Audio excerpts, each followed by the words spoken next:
Hello दोस्तों, exact mister में आप सभी का स्वागत करते हुए मैं हूं अशोक कुमार राज। और मेरे तहे दिल से आप सभी को नमस्कार, आदाब, सत श्री अकाल, राम राम। तो दोस्तों, मैं आशा करता हूं आप सभी कुशल मंगल है। और आज फिर से एक बार बहुत बेहतरीन एक वीडियो के साथ में आप सबके सामने मैं हाजिर हूं। मैं उम्मीद करता हूं कि आप लोग बहुत ही पसंद करेंगे और आप लोग बहुत हैरान रह जाएंगे कि बाबा साईनाथ किस किस तरह से अपने भक्तों पे लीलाएं कर देते हैं, लीलाएं रचते रहते हैं। आज का जो वाकया है, आज बाबा साईनाथ की लीलाओं के बारे में जिन्होंने मुझे एक्सप्लेनेशन दिया है, वो है हमारे हिंदुस्तान के ही एक बहुत मशहूर जगह, साउथ इंडिया में, केरला करके है ना, केरला से है। लेकिन फिलहाल वो पश्चिम बंगाल के सिलीगुड़ी में रहते हैं। और सिलीगुड़ी में वो इनक्यूबेटर सेक्शन में काम करते, जो हैचरी का, यानी जहाँ टेक्निकल तौर पे मुर्गी का जन्म दिया जाता है, वो इनक्यूबेटर सेक्शन में ये काम करते हैं। और जो पोल्ट्री फार्म के जो मुर्गी बहुत सारे लोग खाते हैं, बहुत सारे लोग तो नहीं खाते हैं, नॉनवेज पसंद नहीं करते, तो वहीं पे वो काम करते हैं। आज भी वो कार्यरत है पश्चिम बंगाल में। कम से कम 2008 से वो पश्चिम बंगाल में ही रहते हैं। और जब भी छुट्टी मिलती है तो वो गांव आना जाना करते हैं, यानी केरला में आना जाना उनका चालू रहता है। तो चलिए सबसे पहले उनसे मैं परिचय करवा देता हूँ। ये देखिए,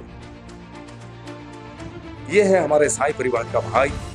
इनका नाम है विनीश सीएन नारायण।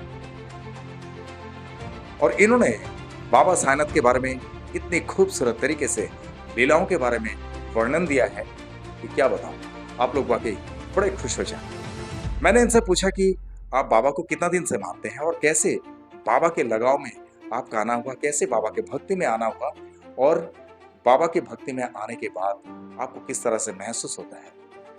तो उन्होंने सारा कुछ बताया। पहली बात तो मैं ये बता दूं कि वो बाबा साईनाथ को हमारे देवादिदेव महादेव के रूप में मानते हैं। बोलते हैं वही शिव है, वही महादेव है, यानी शिव जी के साक्षात रूप के हिसाब से वो एक्सेप्ट करते हैं बाबा को। इतनी मान्यता उनके दिल में है। और उन्होंने ये भी कहा, आज तक जो कुछ भी मेरी जिंदगी में घटित हो रही है, जितनी भी तकलीफें आती है, उस तकलीफों को बाबा साईनाथ बड़े सहजता पूर्वक हल कर देते हैं। ये उनकी मान्यता है। इतनी भक्ति वो रखते हैं बाबा साईनाथ को। अब बाबा के प्रति उनकी भक्ति का संचार कब से हुआ, कब से वो बाबा के भक्ति में आने लगे, शुरुआत यहां से करते हैं हमारे विनीश भाई, यानी विनीश सीएन नारायण। उन्होंने कहा, ये 2008 की बात है, जब वो शुरू शुरू में पश्चिम बंगाल में गए थे अपने काम के सिलसिले में। उन्हें किसी ने ये बताया था कि तुम्हारा सब कुछ ठीक ठाक चलेगा, तुम ओम नमः शिवाय का जप किया करो।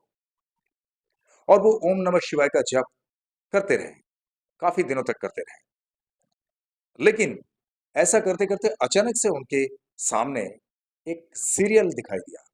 बाबा साईनाथ का जो सीरियल आता था ना, हमारे स्वर्गीय रामानंद सागर जी के प्रोडक्शन में, जो रामायण महाभारत बना था, उसके बाद उन्होंने बाबा साईनाथ के ऊपर भी बहुत खूबसूरत एक सीरियल बनाए थे। आज भी वो सीरियल कई जगह पे आपको टेलीकास्ट होते हुए दिख जाएंगे, या तो यूट्यूब में भी आप लोग देख सकते हैं।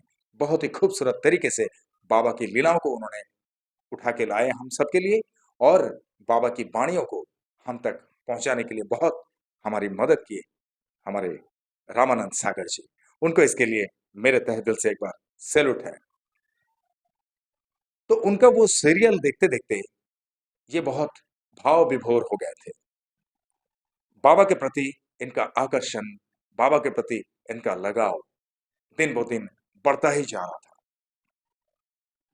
पर अचानक से इनको ऐसा लगा, जब 2010 आ गया तो 2010 में इनके पेट में बहुत दर्द होने लगा।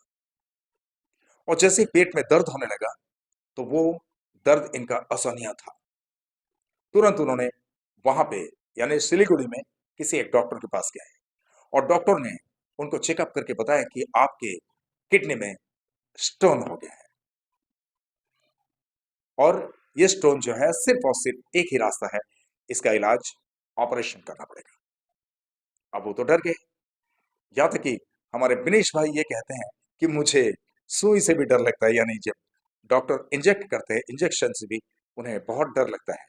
तो ऑपरेशन की बात सुन के वो बहुत घबरा गए। फिर वो डॉक्टर से दूसरे डॉक्टर के पास गए और दूसरे डॉक्टर ने भी उन्हें ऐसा ही कहा कि ये एकमात्र इलाज इसका ऐसा है, ये जो स्टोन है इसको ऑपरेशन करना जरूरी है। फिर वहां से एक और डॉक्टर के पास गए जहां पे वो रेगुलर बेसिस जाते थे, जैसे बहुत सारे लोगों का होता है ना कि एक डॉक्टर का क्लिनिक हमारा पर्टिकुलर रहता है जहाँ पे हम सर्दी जुकाम में जाते हैं, या हाथ में दर्द होता है, पैर में दर्द होता है, या सर दर्द होता है तो हम जाते हैं। उन्होंने सोचा कि शायद बहुत अ, शांतिपूर्वक और बहुत तसल्लीपूर्वक कुछ खबर मिलेगी, लेकिन वो डॉक्टर ने भी इनसे यही कहा कि आपके ये जो स्टोन का प्रॉब्लम है, इसका एकमात्र उपचार, एकमात्र इलाज ये है कि इसको ऑपरेशन करना पड़ेगा, वरना ये बहुत खतरनाक रूप ले लेगा और इमीडिएटली करना पड़ेगा। तब बिनेश भाई जो है, बिनेश भाई बहुत डर गए कि अब क्या करूं मैं। ऐसे में उन्होंने अपने जीजाजी से फोन किए और जीजाजी से सारा वाकया बताया। तब इनके जीजाजी ने उनसे ये कहा कि एक काम करो, सबसे पहले मैं ये बता दूं आप लोगों को कि जैसे बहुत घर की बात है, ये एक्चुअली पर्सनली बातें होती है। घर के लोग ऐसे बोलते हैं ना कि अरे वहां के डॉक्टर अच्छे नहीं है, तुम एक काम करो, गांव आ जाओ, गांव पे आके यहाँ पे इलाज करो, यहाँ पे हमारे यहाँ डॉक्टर बहुत अच्छे होते हैं। एक्चुअली उनका ये कहने का मतलब ऐसा नहीं है कि किसी डॉक्टर को ठेस पहुंचा रहे हैं। इसीलिए मैं माफी चाहूंगा कि ये कोई डॉक्टर को ठेस पहुंचाने वाली बात नहीं है। जस्ट एक घरेलू बात है, जैसे निजी बात करने के तौर पे लोग कह देते हैं। खैर, डॉक्टर हमारे भगवान के दूसरे रूप के हिसाब से हम मानते हैं, और डॉक्टर वाकई भगवान का दूसरा रूप होता है, क्योंकि जब हम जिंदगी से परेशान हो जाते हैं, किसी भी तकलीफ जब हमारे शरीर में होती है, तो उस तकलीफ को लेके हम डॉक्टर के पास जाते हैं। डॉक्टर जब हमारा नस पकड़ते हैं, तभी हमें ऐसा लगता है कि 50% हम क्योर हो गए हैं। इतना भरोसा, इतना विश्वास हमें डॉक्टर के ऊपर होता है। तो एनीवे, तो ये तो हमारे सारे डॉक्टर्स भी समझ सकते हैं। तो ये निजी तौर पे उनको बताया कि तुम यहाँ पे आ जाओ, यहाँ पे इलाज करेंगे तो बहुत बेहतरीन तरीके से इलाज होगा। पश्चिम बंगाल में डॉक्टर अच्छे नहीं हैं, उन्होंने ऐसा कहा पर्सनली, जो मैं वीडियो में उठा रहा हूँ तो आप लोग भी समझ सकते हैं। और हमारे विनेश भाई के जीजा जी से मैं आप लोगों को परिचय करवा देता हूँ। ये देखिए, ये है हमारे विनेश भाई का जीजा जी, और इनका नाम है प्रसाद सीके। वो केरला में ही रहते हैं, और केरला से ही उन्हें फोन किया था। अब उन्होंने अपने रेगुलर डॉक्टर से जब बातचीत की कि अभी मैं केरला जा रहा हूँ और केरला में जाके मैं ऑपरेशन करवाऊंगा, तब डॉक्टर ने स्ट्रिक्टली इन्हें बता दिया कि यहाँ पे से एक कदम भी आप बाहर मत निकालो, क्योंकि ये जो है ये बहुत खतरनाक है। जरा सा भी आप डिसबैलेंस हो जाओगे तो कुछ भी हो सकता है। इसीलिए इलाज को यहीं पे करवाने की कोशिश करो, यहाँ पे इलाज हो जाएगा, ऑपरेशन करना पड़ेगा, सब ठीक हो जाएगा, आप टेंशन मत लो। बोला नहीं नहीं, मेरे जीजा जी ने कहा कि तुम केरला में आ जाओ, हम केरला में आपका ट्रीटमेंट करवाएंगे।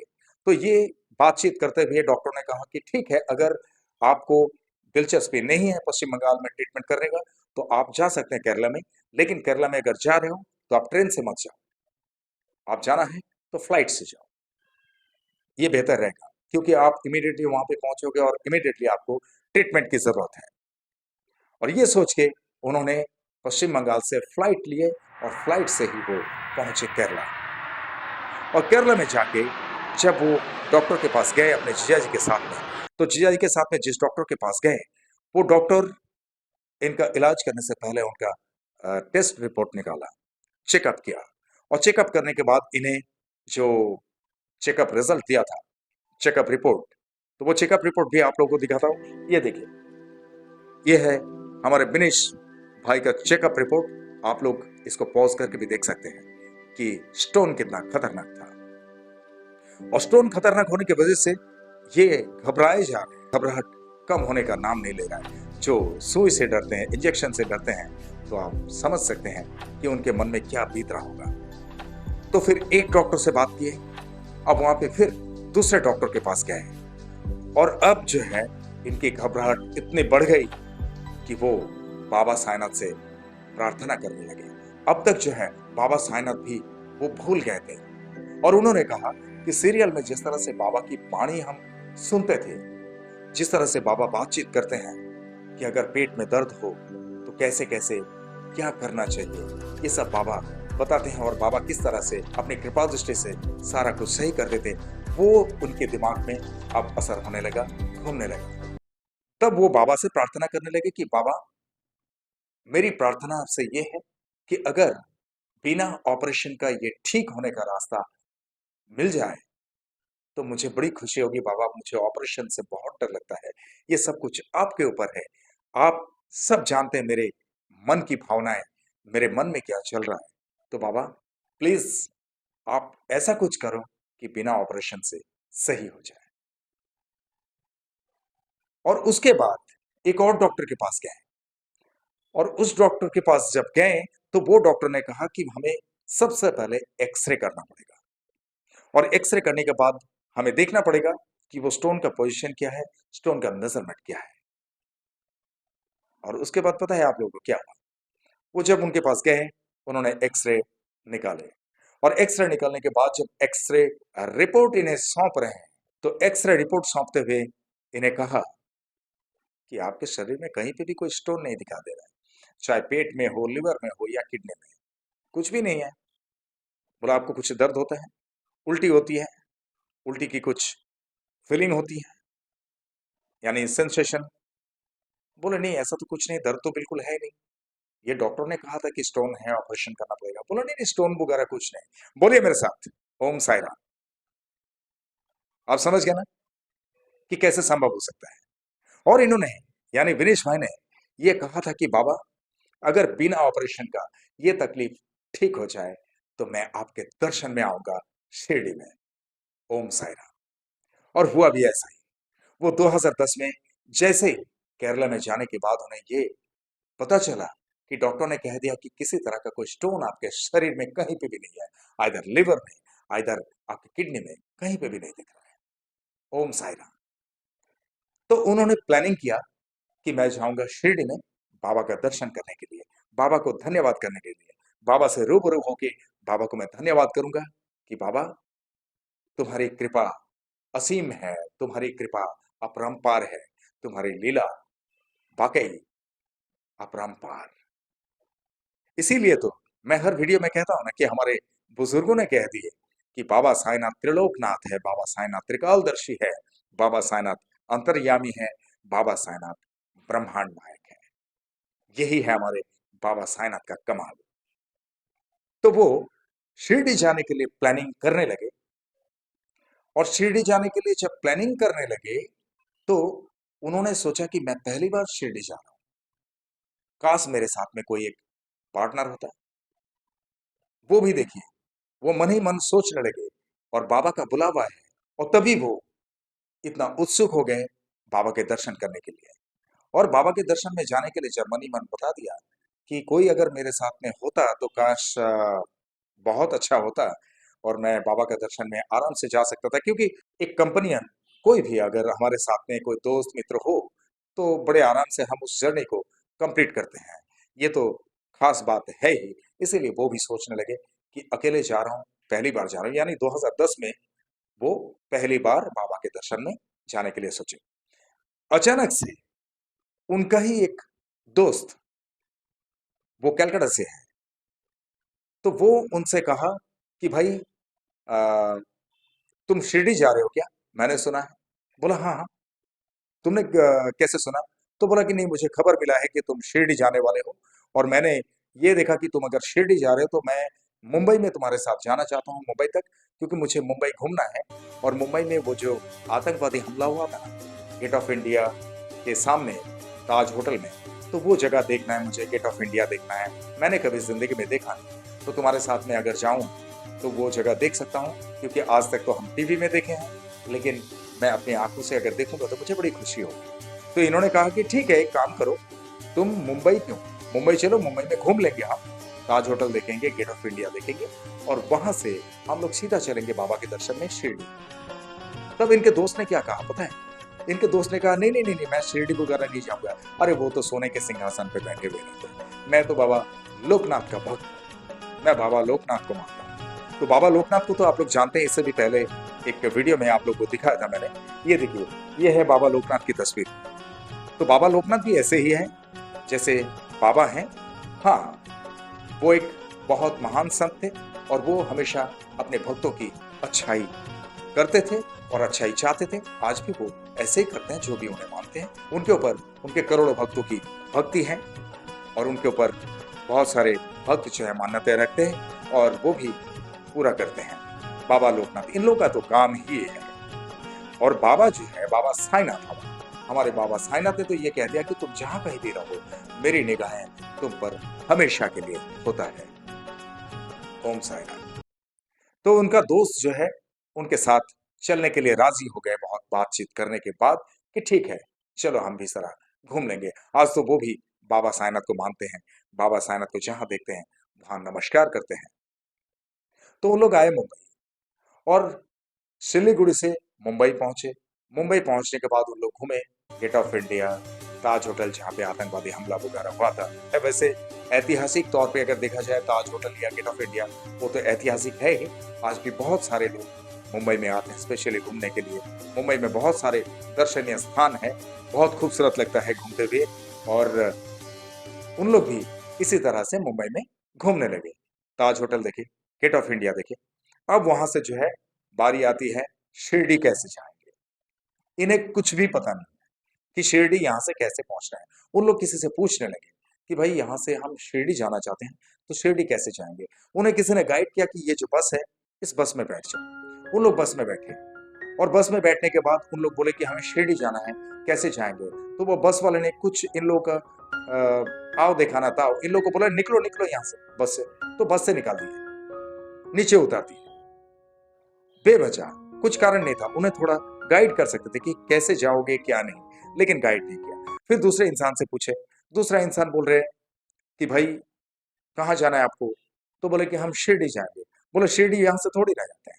बोले कि यहाँ से जाओ मुंबई सेंट्रल स्टेशन में, और मुंबई सेंट्रल स्टेशन से जो है ट्रेन में बैठो, ट्रेन से मनमाड तक जाओ। और मनमाड में जब पहुंचेगे तो वहां से शिरडी के लिए बहुत सारी टेम्पो वगैरह मिल जाते हैं, टैक्सी वगैरह मिल जाती है। तो वहां पे से आराम से आप शिरडी का दर्शन में पहुंच सकते हो। अब ये लोग किसी तरह से बस में से उतरने के बाद उन लोग पैदल ही चलने लगे। पैदल चलते चलते चलते चलते उन लोग पहुंच गए मुंबई सेंट्रल स्टेशन। और जब मुंबई सेंट्रल स्टेशन में पहुंचे तो वहां पे उन लोग ये देखे कि हमारे साथ में हर कोई इंसान गलत व्यवहार कर रहा है, ऐसा उन्हें फीलिंग हुआ। इस वजह से उन्होंने क्या किया, रेलवे पुलिस स्टाफ से वो पूछे कि मुझे शिरडी जाना है, तो शिरडी जाने के लिए यहाँ से कैसे जा सकते हैं। किसी ने हमें गाइड किया कि यहाँ से मनमाड तक जाओ और मनमाड से वहाँ पे टैक्सी वगैरह सब मिल जाते हैं। तो वो जो रेलवे पुलिस स्टाफ थे, तो उन्होंने इन्हें समझाया कि भाई मुंबई सेंट्रल से आपको मनमाड के लिए कोई ट्रेन मिलेगी नहीं अभी। आप एक काम करो, आप दादर में जाओ और दादर में से आपको मनमाड के लिए बहुत सारे ट्रेन मिल जाएंगे। तो वहां पे से आप मनमाड जाओगे और मनमाड से आप शिरडी पहुंच सकते हो आराम से। तो ये बात वहां पे वो रेलवे सुरक्षा बल के एक जवान ने उन्हें समझा दिए। तो उन्हें बहुत आसान हुआ कि अब हम आसानी से पहुंच सकते हैं मनमाड तक। तो वहां से मुंबई सेंट्रल से वो दादर जाने के लिए ट्रेन में चढ़ने की कोशिश की। एक भी ट्रेन में वो चढ़ नहीं पा रहे हैं क्योंकि वो शाम का टाइम था। और शाम के टाइम में मुंबई के लोकल ट्रेन में इतनी भीड़ होती है कि अपना हाथ को भी अगर अंदर घुसाने की कोशिश करें तो भी बहुत भारी पड़ जाता है, इतनी भीड़ होती है। ऐसे भीड़ में ये नए लोग हैं, मुंबई से बाहर रहते हैं और मुंबई के बाहर से आने वाले इंसानों को बहुत दिक्कत होती है यहाँ पे मॉर्निंग टाइम में और इवनिंग टाइम में, खासतौर पे अगर लोकल ट्रेन का जर्नी करें तो ऐसे ही इनके साथ हुआ कि बहुत सारी ट्रेन चली गई। आखिर में एक ट्रेन उनको मिला, तब तक 10 साढ़े 10 बज चुका है रात। और जब रात को 10 साढ़े 10 बज गया तब उन लोग मुंबई सेंट्रल से पहुंचे दादर। और जब दादर पहुंचे तो उन लोगों को सुनाई दिया कि यहाँ से मनमाड जाने वाली जो ट्रेन थी वो लास्ट ट्रेन निकल गई है। अब आपको मनमाड के लिए ट्रेन अगर चाहिए तो अगला दिन मॉर्निंग 6 o'clock मिलेगा। अब इन लोग बड़े टेंशन में आ गए, तो करें तो क्या करें। तो यहाँ पे आखिर में किसी और से भी पूछे तो उन्होंने इनको उल्टा ही गाइड कर दिया। उन्होंने पूछा कि हमें शिरडी जाना है, तो शिरडी के लिए कैसे जाएंगे। तो किसी एक ट्रेन में उन लोगों ने बोला कि ये ट्रेन में बैठो, ये शिरडी में छोड़ देंगे आप लोगों को। तो वो ट्रेन में बैठे, ट्रेन में चलते चलते चलते चलते किसी और से ट्रेन के अंदर बात की उन्होंने। तो ट्रेन में बैठे जो पैसेंजर थे, उन्होंने इनसे पूछा कि आप शिरडी जाओगे? तो ये ट्रेन तो शिरडी नहीं जाएगी भाई, आप तो उल्टा ट्रेन में बैठ गए हो। किसने बोला आपको शिरडी जाएगी? बोला हमें तो किसी ने बताया था। बोला अरे कुछ भी बता देते हैं। आप एक काम करो, सामने कल्याण आ रहा है, कल्याण स्टेशन में उतर जाओ, वहां से आपको दूसरी ट्रेन मिल जाएगी। आप पूछ लेना वहां पे किसी जीआरपी वाले से, या तो कोई टीटी वगैरह से पूछ लेना, वो अच्छे से गाइड कर देंगे। ये थोड़ी ना शिरडी जाएंगे। अब इन लोग फिर से मुसीबत में पड़ गए। अब जाके उन लोग उतर गए कल्याण में। यानी मुंबई का जो मुंबई से सटा हुआ स्टेशन है कल्याण, महाराष्ट्र में ही है, मुंबई से महज 100-150 किलोमीटर की दूरी में। तो वो कल्याण में जब उतरे, तो कल्याण में उतरने के बाद उन लोग सबसे पहले बाहर की तरफ निकले। और बाहर की तरफ निकले, उन्हें बहुत भूख लगी थी। उन्होंने कहा कि हम लोग पूरी रात भर जो है कुछ खाए भी नहीं, और उस वक्त काफी देर हो चुकी थी। तो उन लोग बाहर निकलने के बाद मुंबई में मिलता है vada pav, bread cutlet. Bread cutlet तो आप लोगों को, बहुत सारे लोगों को पता है। और वड़ा पाव जो है मुंबई का फेमस एक स्नैक्स है, तो उसके बारे में भी आप लोगों को पता है। तो इसी तरह से जहाँ वड़ा पाव मिलता है, वही ब्रेड कटलेट भी मिलता है। तो इन लोग दोनों दोस्त मिलके कल्याण स्टेशन के बाहर की तरफ जाके वो ब्रेड कटलेट लेके खाने लगे, एक जगह पे बैठ के। और जिस जगह पे बैठ के लोग खा रहे थे, उस जगह पे अचानक से देखे कि एक कानिया इंसान उनके सामने आया। बूढ़ा सा इंसान था, एक कानिया। तो वो आके इन लोगों को पूछने लगे अचानक से कि भाई कहाँ जाओगे? अब ये जो बिनीश भाई है, और बिनीश भाई के साथ में उनका जो दोस्त है, इन लोग सोचने लगे भाई ये कहाँ से आ गया यार, पागल पागल सा इंसान है। ऐसे ही उन लोग सोचे। तो वो बोले कि भाई हम लोग शिरडी जाएंगे बाबा के दर्शन में। तो बोले शिरडी जाओगे? तो आओ मेरे साथ में, मैं आप लोग को शिरडी के लिए छोड़ देता हूँ। अभी लोग परेशान हो गए, बोला जाओ भाई तुम जाओ यार, हम लोग चले जाएंगे, तुम हम लोग को सिखाओ मत। बोला अरे मैं सिखा नहीं रहा हूँ, अभी आपको शिरडी जाने के लिए यहाँ से किसी तरह से कोई अरेंजमेंट नहीं होगा, आपको मैं सीधा रास्ता बताता हूँ, चलो मेरे साथ आ जाओ। तो बहुत बार ऐसा बोलने के बाद इन लोग दोनों दोस्त मिलके सलाह करने लगे कि भाई पता नहीं ऐसा क्यों। अब इनका दोस्त जो है, वो इनको अचानक से कहने लगे कि बाबा साईनाथ मुझे माफ कर दे, मैंने बोला था ना कि बाबा साईनाथ का दर्शन नहीं करूंगा, इसीलिए शायद बाबा मुझसे नाराज हो गए, और इसीलिए हमें इतनी तकलीफ आ रही है। ओम साई राम। और ऐसा जब उन्होंने कहा, तो ये इंसान जो कानिया इंसान जो उनसे मुलाकात किए, इन लोग राजी हो गए उनके गाइडेंस पे, और उनके साथ चलने लगे। उन्होंने इन्हें सीधा कहा कि देखो मैं यहाँ पे से तुम्हें जहाँ पे छोड़ रहा हूँ, वहां पे आप लोगों को बहुत सारे ओमनी वैन मिल जाएंगे, और ओमनी वैन जो है आपको सीधा ले जाके छोड़ेंगे नासिक में। और जब नासिक में पहुंचोगे, तो नासिक से बहुत सारे आपको टैक्सी या ऑटो इस तरह से मिल जाएंगे, या बसेस मिल जाएंगे, वहां से आप सीधा शिरडी पहुंच सकते हो। तो यहाँ पे इनके इस दोस्त से मैं परिचय करवा देता हूँ, जिन्होंने ये कहा था कि मैं लोकनाथ का भक्त हूँ, मैं बाबा साईनाथ को नहीं मानता हूँ, क्योंकि वो सोने के सिंहासन पे बैठे रहते हैं। लेकिन आखिर में बाबा से उन्होंने प्रार्थना की है कि बाबा बहुत सहजता पूर्वक आप तक हम पहुंच जाए, और मुझसे अगर कोई भी गलती हो तो माफ कर देना बाबा, मैंने गलत अगर बोल दिया तो। चलिए वो दोस्त से मैं परिचय करवाता हूँ। ये देखिए, ये है बिनेश भाई का वो दोस्त, और इनका नाम है समीरन मोंडल। अभी तो वो मान गए, और अभी बाबा को बहुत मानते हैं। तो उन लोगों ने यकीन नहीं किया था कि ये इंसान इतना अच्छा काम कर जाएगा। अब वाकई इन लोग को जिस जगह पे जाने के लिए गाइड किए, वहां पे गए, वहां से उन लोगों को ओमनी वैन मिल गया, और ओमनी वैन में बैठे, ओमनी वैन से उन लोग गए नासिक, और नासिक से उन्हें गाड़ियों की कोई कमी महसूस नहीं हुई। उन लोग जाके शिरडी पहुंचे, और शिरडी में जब बाबा का दर्शन वगैरह कर लिए, फिर बाद में वो सोचने लगे विनेश भाई कि वो इंसान कौन था। बताइए मुझे, आप लोग भी, वो इंसान कौन थे जो इनको गाइड किए इतने अच्छे तरीके से? बोलिए मेरे साथ, ओम साई राम। मुझे बोलते बोलते भावुक हो गए थे विनेश भाई इस वाकया को, कि हमने बिल्कुल समझ ही नहीं पाए।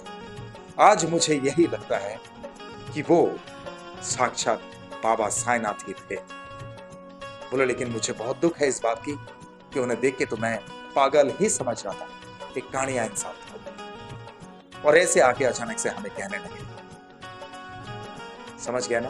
आप लोग तो जानते हैं, मुझे पता है, क्योंकि ये बाबा साईनाथ का कमाल है। बाबा कहाँ, किस तरह से, किस वेश में मिलते हैं अपने भक्तों से, और अपने भक्तों को किस तरह से रास्ता बताते हैं। इससे पहले आपने एक वीडियो में देखे थे ना, मेरे एग्जैक्ट मिस्टर चैनल में एक वीडियो है, जो गाड़ी बंद पड़ने के वजह से बोले कि कार्बोरेटर में थोड़ा सा हल्दी डाल दो, गाड़ी चालू हो जाएगी। तो ये सारा वाकया जो है, अनबिलीवेबल, इनक्रेडिबल, आप कुछ भी कहो, ये बाबा साईनाथ का कमाल है। ओम साई राम। और आप लोगों को बताऊं, जब बिनेश भाई बाबा का दर्शन करके शिरडी से लौट रहे थे, तो लौटते वक्त वहां से बाबा की मूर्त लिए और बाबा की मूर्त लेके वो घर पे रवाना हो गए। और घर पे उन्होंने बहुत खूबसूरत तरीके से मंदिर में बाबा को बिठा के रखे हैं। ये देखिए, आप लोग खुद ही देख सकते हैं कितने खूबसूरत तरीके से इस मंदिर को सजा के रखे हैं। तो 2010 में इनका बिना ऑपरेशन के वो स्टोन ठीक होने के वजह से बाबा से प्रार्थना किए थे, और बाबा से मुलाकात करने के लिए बाबा को अर्जी दिए थे कि अगर बिना ऑपरेशन का ही मेरा ये तकलीफ दूर हो जाए तो मैं आपके दर्शन में आऊंगा। और हालांकि वो दर्शन करके भी आए। ओम साई राम। इसके बाद एक वाकया उन्होंने ये कहा, और वो इतना खतरनाक वाकया है कि वाकई गुस्पाम्स हो जाएंगे आप लोगों को। क्यों पता है? क्योंकि इनकी मिसेस जो है वो प्रेगनेंसी के हालत में थी। ऐसे वक्त में ये अपने बाइक से कहीं जा रहे थे अपनी मिसेस को लेके, और इनकी बाइक जो है 70 के स्पीड में था। जैसा बिनेश भाई ने मुझे कहा, 70 के स्पीड में इनकी बाइक चल रही थी। इतने में पीछे से कोई आके उन्हें टक्कर मार दिया, कोई और गाड़ी ने। और जैसे टक्कर मारा तो वो बहुत दूर जाके गिरे, और एक तरफ उनकी मिसेस भी गिर गए, और वो सिर्फ ओम साई राम करके बाबा को पुकारने लगे। लेकिन हुआ ऐसा कि उनकी मिसेस को ना तो कोई खरोच आई और ना ही उनके संतान। और वो संतान बिल्कुल सुरक्षित, बहुत खूबसूरत तरीके से हमारे बीच में आया, जन्म लिया। बोलिए मेरे साथ, ओम साई राम। अब मैं इनकी मिसेस से भी परिचय करवा देता हूं। ये देखिए, ये है हमारे प्यारे विनेश भाई की मिसेस। इनका नाम है मिली। मैं आशा करता हूं कि आप लोग बड़े दिलचस्पी के साथ में सुनते जा रहे हैं। हालांकि मुझे भी बहुत अच्छा लग रहा है आप लोगों से कहते हुए। एक और वाकया, एक और वाकया इन्होंने ये कहा कि इनके पापा की एक बार बहुत कठिन तकलीफ हो गई थी। इनके पापा का कुछ ऑपरेशन का एक मैटर आ गया था, जो डॉक्टर के पास ऑपरेशन करना था। और उस वक्त इन्होंने, यानी विनेश भाई ने, बाबा साईनाथ से प्रार्थना की कि बाबा, मेरे पापा को कुछ भी ज्यादा तकलीफ नहीं होनी चाहिए, सब कुछ ऑपरेशन वगैरह बड़े आराम से हो जाना चाहिए। वहां भी विनेश भाई कहते हैं कि बाबा इस तरह से बात सुन लिए कि बड़े आराम के साथ में मेरे पापा का वो ऑपरेशन कंप्लीट हुआ था, पापा भी स्वस्थ हो गए। बोलिए मेरे साथ, ओम साई राम। छोटी छोटी बातें सुनने को लगता है, लेकिन जिस पर बीतता है वही जानते हैं कि ये कितनी बड़ी बात है या छोटी बात है। करेक्ट। एक और वाकया विनेश भाई ने बताया कि इनकी दीदी ने विनेश भाई से फोन करके कहा कि भाई, तुम थोड़ा सावधानी से रहना। तो विनेश भाई ने पूछा, क्यों दीदी, क्या हुआ, आप ऐसे बोल रहे हो? तब इनकी दीदी ने कहा कि भाई, मैंने तुम्हारे बारे में एक बहुत बुरा सपना देखा, और वो सपना देखने के बाद मेरा दिल बहुत घबरा रहा है भाई। तुम हमेशा सावधानी से चलना फिरना, ओके? बिल्कुल, कहीं किसी से झगड़ा मत करना, कहीं पे भी जाओगे तो चारों तरफ ध्यान रखना, कहीं रास्ते से अगर चल रहे हो तो गाड़ी उड़ी का ध्यान जरूर रखना। और बाबा साईनाथ को जब तुम मानते हो तो बाबा साईनाथ को हमेशा स्मरण में लेके ही सब काम करते रहना। चलिए, अब मैं विनेश भाई की दीदी से परिचय करवा देता हूँ। ये देखिए, ये है हमारे विनेश भाई की दीदी, और इनका नाम है बिंदु सीएन। तो जब इनकी दीदी ने ऐसा कहा, उसके बाद कोई एक दिन उन्होंने अपनी बाइक लेके निकाले, और इनके बाइक के सामने जो है बाबा साईनाथ की फोटो, साईं राम वगैरह ऐसा कुछ स्टिकर लगा के रखे हैं ऑलरेडी। बाबा पे इतनी भक्ति है इनकी कि बाबा हमेशा बाइक की देखभाल करेंगे और हर किसी मुसीबत से, हर किसी एक्सीडेंट वगैरह कुछ होने से बाबा बचाएंगे। ये तो भक्त की भक्ति होती है। तो इसी बाइक से जैसे वो अपने मिसेस को लेके जा रहे थे और ऐसे ही वो खुद उस बाइक को लेके एक दिन निकले बाहर, और उस दिन भी इनके साथ में एक बहुत बड़ा भयंकर एक्सीडेंट हुआ। लेकिन उस एक्सीडेंट से भी इनको कुछ भी नहीं हुआ, एक खरोच तक इनके शरीर में नहीं आया, क्योंकि जब भी वो एक्सीडेंट हुआ था तो एक्सीडेंट के वक्त ऐसा इनको लगा कि मानो कि किसी ने उनके बाइक को हल्के से एकदम पकड़ के रखा, डिसबैलेंस होने से उन्हें बचा दिया। बोलिए मेरे साथ, ओम साई राम। तो ऐसा होता है बाबा साईनाथ की लीलाएं और बाबा साईनाथ की कृपाएं। इसी तरह से हर भक्तों पे बाबा घटित करते हैं, हर भक्तों के साथ बाबा अपनी लीलाएं रचते रहते हैं। अब विनेश भाई की वो गाड़ी मैं दिखाता हूँ, जिस बाइक से वो जा रहे थे, अपनी मिसेस को भी लेके जाते हुए एक्सीडेंट हुआ था और खुद भी जा रहे थे, उनकी दीदी के कहने के बाद एक्सीडेंट हुआ था, उसी बाइक की तस्वीर ये देखिए। ये है विनीत भाई की वो बाइक। एक और वाकया विनेश भाई ये बताते हैं कि जब वो केरला गए थे अपना ट्रीटमेंट के लिए, तो वहां पे ट्रीटमेंट वगैरह करवाने के बाद जब उन्हें पता चला कि एक्सरे रिपोर्ट में कोई स्टोन नहीं है, उसके बाद फिर वो सिलीगुड़ी आए थे और सिलीगुड़ी से बाबा का दर्शन किए और बाबा का दर्शन करने के बाद फिर वो सिलीगुड़ी में आए। और सिलीगुड़ी में जब आए तो सिलीगुड़ी में आने के बाद काम कर रहे थे, तो इनके पड़ोस में एक कोई मौलाना टाइप के कोई इंसान थे जो मुस्लिम धर्म से है, और वो पांचों टाइम का नमाज वगैरह पढ़ते थे। और इन लोगों को जब भी फुर्सत मिलती थी तो उन लोग बाहर, एक बालकनी जैसा है जहाँ पे काम करते हैं, तो वहाँ पे कुर्सी में बैठ के इन लोग बातचीत क्या करते थे, बहुत अच्छी बातें होती थी। और वो भी धार्मिक है और ये बाबा साईनाथ को बहुत दिल से मानते हैं। तो ऐसे ही बातों बातों में जब उन्हें पता चला कि ये बाबा साईनाथ को मानते हैं, तो उन्होंने इससे, यानी विनेश भाई से, ये कह डाला कि अच्छा तुम ये बताओ कि बाबा साईनाथ को तो इतना मानते हो, तुम्हें 10,000 रुपया सैलरी मिलता है यहाँ पे, और यहाँ पे तो तुम्हारा हर साल में 500, किसी साल में 1,000 रुपया इस तरह से बढ़ाते हैं। अभी ऐसे तो बहुत युग कट जाएगा तुम्हारा सैलरी हाई होते होते, तो तुम साईं बाबा से बात करके ये नहीं कह सकते हो कि मेरा सैलरी बढ़ा दो, जरा मैं भी देख लूं तुम्हारा साईं बाबा क्या करते हैं। तो बोले हाँ हाँ बिल्कुल हो जाएगा, मैं अगर साईं बाबा से कहूंगा तो सुनेंगे। तो बोले अच्छा सुनेंगे, तो तुम एक काम करो, साईं बाबा से कह दो कि तुम्हारा ये जो सैलरी है, तुम्हारा जो पगार है, इसको बोलो कि हर महीने का 15,000 रुपया फिट कर दे, तब मैं मान जाऊंगा कि तुम्हारा साईं बाबा वाकई तुम्हारा बात सुनता है। और इस इंसान का नाम, इन्होंने यह कहा कि उनका नाम है हमीद अली खान। तो क्या हुआ कि विनेश भाई ने बाबा से प्रार्थना की कि बाबा, इस इंसान ने तो ऐसे कह दिया, और मैंने भी मेरा लाज रखने के लिए मैंने कह दिया हाँ बाबा सुनेंगे, लेकिन बाबा तुम लाज रखना, मुझे पता नहीं उसने आपके बारे में इस तरह से कहा, इसीलिए मैंने भी अपनी मुंह जुबानी बोल दिया कि हाँ हमारे बाबा सब सुनते हैं, बाबा को अगर बोलूंगा तो मेरी सैलरी भी बढ़ा देंगे। ऐसे में हुआ क्या, अचानक से अगला दिन कर्नाटक में, यानी बेंगलोर में इनका चाचा रहते हैं, विनेश भाई का चाचा। और विनेश भाई के चाचा ने इन्हें फोन किया, बोला कि विनेश, कलकत्ता में एक जगह पे वैकेंसी खाली है, वहां पे अगर तुम जाओगे तो बहुत अच्छा रहेगा, वहां पे 18,000 रुपया हर महीने का सैलरी मिलेगी, क्या तुम जाना चाहोगे? बस ये खबर जैसे ही उन्होंने सुने तो बोला हाँ चाचा, अगर 18,000 रुपया वहां पे सैलरी दे रहे हो और यहाँ पे 10,000 देते हैं तो जरूर मैं वहां पे चला जाऊंगा, कोई दिक्कत की बात नहीं है। तब वो चाचा से एड्रेस वगैरह सब कुछ ले लिए, और यहाँ पे जो ऑफिसर इंचार्ज था इनके ऑर्गेनाइजेशन में, तो उनसे बात करने के लिए विनेश भाई पहुंच गए। और विनेश भाई पहुंचे तो उनसे बात करने लगे कि सर, मैं यहाँ पे से काम छोड़ दूंगा, ये महीना मेरा लास्ट है। तो उन्होंने पूछा क्यों, क्या हो गया? लेकिन बोला नहीं, मुझे दूसरे जगह पे ऑफर मिला है कलकत्ता में, वहां पे 18,000 रुपया सैलरी मुझे मिलने वाली है।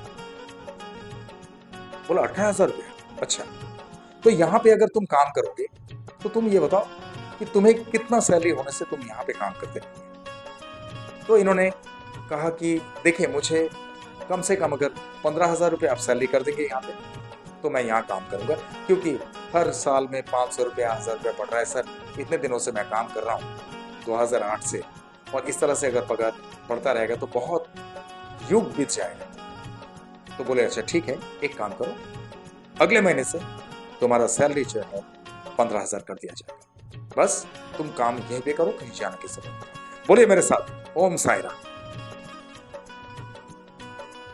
है ना आश्चर्यचकित बात? आप ही लोग बताइए ना, किसका कमाल है?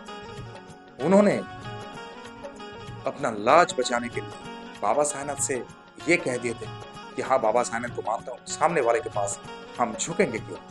पर उन्हें दिल से भरोसा नहीं हुआ था कि पता नहीं बाबा सुनेंगे कि नहीं, लेकिन बाबा ने दूसरे को दिखाने के लिए वो तो अपना काम करेंगे ना। आज भी तो बाबा वही काम करते जा रहे हैं कि जो भक्त दिल से मानते हैं उन्हें दर्शन तक दे देते हैं। ओम साई राम। और ये खबर जब अगली बार बात करते हुए उस धार्मिक मुस्लिम इंसान के साथ मुलाकात करते हुए बताए, तो वो बिल्कुल चौंकित रह गए। बोला क्या बात है, अगर ऐसा ही है तो वाकई मानने वाली बात है, तुम्हारा साईं महान है भाई, तुम्हारा साईं भगवान है। ओम साई राम। अब आप लोगों के कमेंट के इंतजार में हूं कि आप लोगों को कैसा लगा, और आप लोग जरूर कमेंट करके ये बताना, मुझे बड़ी खुशी होगी। क्योंकि कई जगह पे इस तरह से लगता है ना कि this is incredible, this is unbelievable. इसीलिए आप लोगों का कमेंट के इंतजार में मैं रहता हूं, और आप लोगों का कमेंट देख के मुझे बहुत अच्छा लगता है। और आप लोगों को पता है कि मैं हर कमेंट का रिप्लाई जरूर देता हूँ, थम्स एंड हार्ट या तो ओम साई राम लिख के, आप लोगों को पता है ना। और आप लोग विनेश भाई के लिए बाबा साईनाथ से प्रार्थना जरूर करना कि हमेशा इसी तरह से विनेश भाई के दिल में बाबा साईनाथ के प्रति दृढ़ भक्ति रहे, और विनेश भाई के मन से कभी बाबा के प्रति भक्ति में कोई डगमगाहट ना हो। और विनेश भाई के साथ साथ में इनके पूरे परिवार के सदस्य हमेशा चंगा रहे, बाबा हमेशा उन सब पर अपनी कृपा दृष्टि रखे, ये भी बाबा साईनाथ से प्रार्थना जरूर करना।